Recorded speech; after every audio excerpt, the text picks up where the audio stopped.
The chilled champagne glass rested between my fingers as I glided through the hall as if I belonged to that world. And, in a way, I did belong. Not because I was born into luxury, rehearsed smiles, or the secrets that floated in the heavy air of expensive perfumes and empty promises, but because I knew how to play. And that night, my game was just beginning. He was there. Tall, imposing, wrapped in a perfectly tailored suit, and an aura of mystery that made people take a second glance. The kind of man who never showed weakness, who made others bow without needing to say a word. Damian Lancaster, my target. I approached slowly, letting my dress glide softly against my skin, the heels marking a slow rhythm on the marble floor. He didn't see me right away, but when he did, I knew the game was won. His dark eyes traveled over my face, then slowly down my body before returning to mine. Evaluating. Testing. A small smile appeared at the corner of his lips. I don't know you. I took a sip of champagne, keeping my gaze steady on his. Not yet. He raised an eyebrow, intrigued, and there, in that moment, the game truly began. But while I smiled and cast my bait, a thought crossed my mind like a cold knife. Did I really know where the lie ended and the truth began? Or this time? Was I fooling myself too? I knew how it worked. First, a lingering look. Then, a smile at the right moment. A sharp reply here, an accidental touch there. Seduction was a game of patience. And I always won. But Damian Lancaster? He wasn't like the others. In the past few days, I made sure to casually bump into his world. A dinner where I knew he would be. A social gathering where our conversations grew longer and longer. I played with mastery. But the problem? He did too. And now, here we were. A chilly night in an exclusive restaurant, huge windows reflecting the city lights, 2 glasses of wine between us. The atmosphere was a silent battlefield. I smiled, pretending to be lighthearted as he swirled the wine in his glass. So, Damian? I leaned slightly over the table as if I wanted to share a secret. Do you always observe people this way? He raised an eyebrow. And how exactly do I observe you? I slowly crossed my legs, feeling his eyes glide over the movement, as if you're trying to decipher me. He leaned back in his chair, bringing the glass to his lips, and something sparkled in his gaze. Maybe I am. A shiver ran down my spine, and I hated the feeling. He couldn't be a challenge for me. I already knew his weaknesses, his secrets, what I needed to do to enter his world. So why did I feel like he was the one studying me? I kept my expression flawless, smiling as I raised my glass. And what have you discovered so far? He tilted his head, watching me as if he wanted to peel me away layer by layer, and for the first time in the game, I was afraid he might succeed. I felt in control. I always had. But that night, next to Damian Lancaster, I started to doubt. Dinner was already past the halfway mark. The wine was warming my body, and his words, well, they had an annoying way of infiltrating under my skin. I learned to read people very early, he said, resting his elbow on the table, his fingers idly gliding along the edge of the glass. But you... He paused, his dark eyes fixed on mine. You intrigue me. I smiled, toying with the cutlery between my fingers. Is that good or bad? He swirled the wine in his glass before responding. I haven't decided yet. The way he looked at me, as if he already knew I was hiding something. For a second, my throat went dry. But I couldn't falter. Not with him. And you? I asked, leaning slightly forward, letting my voice drop lower. More personal. Are you as hard to read as you seem? The corner of his mouth lifted, but it wasn't a full smile. Some people think so, but the truth? He paused. I just carefully choose who I allow to get close. My skin prickled before I could stop it. Damn, I was going too deep. The plan was going exactly as it should. Damian Lancaster was letting me in, but as he spoke, as he shared fragments of his life with an almost confessional tone, something tightened in my chest. because, for the first time, I didn't know if this was just a game. I should have pulled away. After that dinner, after the way Damien looked at me, like he already knew I was a walking lie, I should have cut contact, followed the plan without letting it affect me. But now we were here. Just the two of us. Alone. The rain beat against the windows of the luxurious suite where he brought me after a charity event. I had used the perfect excuse to infiltrate. We needed to continue our conversation. One last drink before the night ended. But now he was too close. I dropped my bag on the bar counter as he poured 2 glasses of whiskey without saying a word. The tension was unbearable, so thick it could be cut with a knife. He turned to me, extending the glass. "You don't seem like the kind of woman who gets easily involved." I took the drink, maintaining my flawless expression. "And you seem like the kind of man who thinks he has all the answers." He smiled, that damn half-smile that made something twist inside me. Not all of them. But I'm getting close. I took a sip of the drink and breathed deeply. This was a game. I was good at it. I had to be. But then he took a step forward, then another, and suddenly, he was too close. So close that my body reacted before my mind could stop it. My breath caught. His eyes fell to my lips for a second before returning to mine. He was going to kiss me. And worse than that, I wanted to let him. But at the last second, I pulled away, my heart racing. I turned my back to him, trying to regain control of the situation. Control over myself. "I better go." My voice came out hoarse. But before I could take another step, I felt his hand gently wrap around my wrist. Warm. Strong. Burning my skin. "Do you really want to go?" His voice was low, grave, like a challenge. I closed my eyes, because the answer was no. But I couldn't say that. Because if I crossed that line, I wouldn't know where the lie ended and the truth began. So I slowly released my arm, avoiding his gaze. "Good night, Damien." And I left before it was too late, or before I wanted to stay. The mistake started the moment I answered his call. "Can you come?" Damien's voice was controlled, but there was something different about it. Something that sent shivers down my spine. I should have refused, but instead I found myself crossing the city and taking the private elevator up to his luxurious penthouse. I told myself it was part of the plan. That staying close was necessary, but deep down I knew the truth. I wanted to be there. The door was already ajar when I arrived. "Damien?" I found him in the living room next to the bar, pouring whiskey into a glass. His suit was draped over the armchair, his white shirt unbuttoned at the top, sleeves rolled up to his elbows. I had never seen him like this, relaxed, unarmed, and, for God's sake, it affected me more than it should have. "What happened?" I asked, closing the door behind me. He let out a short, humorless laugh and swirled the liquid in the glass before taking a long sip. "I made a mistake." Something tightened in my chest. What kind of mistake? He turned his face to me, his dark eyes holding me in place. I trusted someone I shouldn't have. My throat went dry. Did he know? My heart began to pound. I forced myself to keep my expression indifferent, but then he took a step forward, then another, and before I knew it, he was too close again. So close that his warm breath brushed against my skin. So close that my mind screamed to get out of there, but my body refused to move. "Have you ever trusted the wrong person?" he murmured, his eyes drifting to my mouth. I wanted to respond, but when I opened my mouth, he didn't give me time. He kissed me, and damn, I kissed him back, because there was no room for doubt there. There were no lies in the firm touch of his hands holding my waist. There were no facades in how my body molded to his, as if it always belonged there. And the moment his fingers slid to the curve of my neck, a thought pierced me like a cold blade. I just crossed the only line I couldn't cross, and there was no turning back. I knew I shouldn't have stayed, but I was still there, tasting Damien on my lips, the heat of his hands still burning my skin. I needed to leave. Now. But then my phone vibrated. The name on the screen made my stomach drop. Unknown number. But I knew exactly who it was. "You shouldn't be there."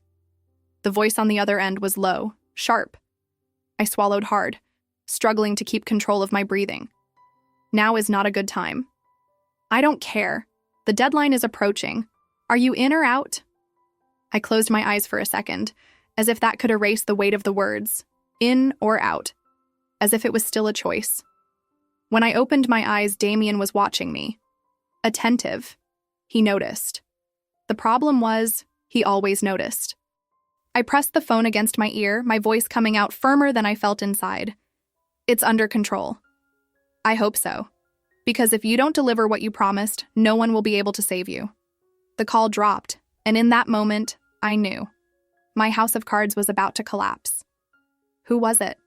Damien asked, his voice low, dangerous. My heart was pounding. I lied without blinking. No one. But his gaze narrowed. He didn't believe me. And worse than that, he was starting to suspect. I knew I was close to the limit. The calls were becoming more frequent. The deadline, tighter, and Damien. He was starting to watch me differently. Before, it was interest. Now, it was suspicion. That's why, when I walked into his office that night, I felt a chill run down my spine. The papers on the desk were too organized. The tablet, unlocked, as if someone had just dropped it there. And Damien, standing by the window, held an envelope between his fingers. An envelope with my name on it. My blood ran cold. Can you explain this to me? My throat went dry. What is this? He let out a short, humorless laugh and threw the envelope onto the table. You tell me. My hands trembled as I picked up the paper. When I saw the documents inside, records, my name, my file, my past, he knew. Maybe not everything, maybe not enough to understand what I was really doing there, but he knew enough to question every word I had said. I raised my eyes to him, trying to hide the desperation rising in my throat. Why are you investigating this? Because something about you never made sense. His eyes were hard, lacking any trace of the tenderness I had seen before. Because from the very first moment, I knew you were hiding something. My fingers tightened around the papers, my mind racing for an escape. I could lie. I should lie. But for the first time, I didn't know if I could. Because the way he looked at me now, it was as if he already knew that everything between us was a lie. And I never knew a lie could hurt so much. The silence between us was a sharp blade. I could hear the rain hitting against the windows, the faint clinking of ice in the abandoned whiskey glass on the table. But all that mattered was Damien's gaze. Hard, distrustful, and for the first time since this game began, terrifyingly distant. He moved slowly like a predator assessing its prey before the attack. Tell me the truth. My throat went dry. Damien, who are you really? The weight of the question fell on me like a storm. I had always had a ready answer. Always. But this time, I couldn't lie. The problem was that I also didn't know how to tell the truth without losing everything. I clenched my fists at my sides, feeling despair rise through my skin. Do you think I don't know when I'm being deceived? His voice came out low, cutting. You played well, I admit. But now it's over. My heart hammered. Damien, I never wanted to hurt you. He let out a bitter laugh. No? Then tell me, what was real? Was anything? My breath hitched, because it was all real. The problem was that I only realized this too late. I took a step forward, but he raised his hand, as if it were an invisible barrier between us. And in that moment, I knew. I had lost him. Go away, he ordered, his voice firm without hesitation. The ground seemed to disappear beneath my feet. I wanted to fight. I wanted to scream, to explain myself, to beg if necessary. But deep down, I knew. He wouldn't believe me anymore. And maybe I never deserved him to believe. So without another choice, I left. But when I crossed that door, something inside me was left behind. My heart. And I feared that Damien Lancaster would never return it. The city felt different now. The lights that once enveloped me in mystery and possibility now only cast shadows. The elegance of the parties, the false smiles, the whispered secrets, everything seemed insignificant. Because I lost him. And for the first time, it hurt more than any defeat I had ever faced. In the first few days, I tried to move on. I convinced myself that this was just another job, that Damien Lancaster was just a target, and that losing a target meant nothing. But every time I looked in the mirror, I saw the lie in my own eyes. The truth? I wanted him. Not for the money. Not for the power. For him. But now I was the woman who deceived him. And Damien Lancaster never trusted twice. I spent the following days after that night wandering the city, always too close to the places where he might be, but without the courage to approach. I heard rumors. Damien was more reserved, colder. I doubted anyone but me could notice the difference, but I did. I knew him well enough to know that despite his impenetrable facade, something was bothering him. And deep down, I hoped, I needed to believe, that this discomfort was me. But that didn't change the fact that he hated me now. And maybe he had reason too. The question was, could I do something to change that? Or was it already too late? Time kept passing, but the idea of giving up became unbearable. If Damien were just another name, I would have disappeared. I would have gone on with my life, vanished like I had so many times before. But he wasn't just another name. He was the name I couldn't forget. So I did what I had never done before. I decided to fight. If he never forgave me, if he never wanted to see me again, that's fine. But he would hear the truth. Even if it was the last thing I said to him. Even if, in the end, I lost everything. His address never left my mind. I knew that Damien could refuse me, that he could send me away before I said a word. But I had to try. I took a deep breath, adjusting my coat around my body before crossing the street. The cold city wind cut into my skin, but nothing hurt as much as the uncertainty of what would happen next. Each step felt heavy as I climbed the stairs to the building entrance, my heart hammering in my chest as if it knew I was about to bet everything. I raised my hand to touch the intercom, but the door opened before I could. And there he was, Damien Lancaster. Impeccable as always. Dark suit, firm posture, but his eyes gave everything away. I saw the contained anger, the distrust, the pain he didn't want to admit he felt. He didn't say anything right away. He just looked at me. And for God's sake, that was worse than any insult he could throw at me. I swallowed hard, my throat tight. I know you don't want to see me. He crossed his arms, leaning against the doorframe. And yet, you came. It wasn't a question. It was a statement. I took a deep breath. Because you need to know the truth. His gaze narrowed, but he didn't interrupt me. Maybe deep down, he wanted to hear it. At first, you were just a target for me. The words came out low, trembling, but I didn't back down. Not this time. I entered your life with a plan. And yes, I lied. About many things. The silence between us was suffocating. But I continued. Except what I didn't plan. I swallowed hard, locking my gaze with his. Was to fall in love with you. His jaw clenched. You expect me to believe that? The tone was cutting, but there was something more there. A hesitation. I took a step forward. I hope you feel it. For a second, I thought he would turn away, that he would leave me there alone with the weight of my confession. But then, Damien let out a long sigh and closed his eyes for a moment, as if he were battling with himself. When he opened them again, something had changed in them. You messed up my whole life. I held my breath. I know. He licked his lips, seeming to choose his words carefully. And what if I say I don't know if I can trust you again? My chest tightened, but I already knew the answer. So I'm going to spend the rest of my life proving that you can. The tension in the air became unbearable. And then, he did what I least expected. He pulled me to him and kissed me. Hard, hot, irrevocable. And in that moment, I knew. It wouldn't be easy. It wouldn't be simple. But of all the lies I told, the love I felt for Damien Lancaster was never one of them. And for that, it would be worth fighting for. Always. And now, I want to know from you. Do you think Damien should have forgiven?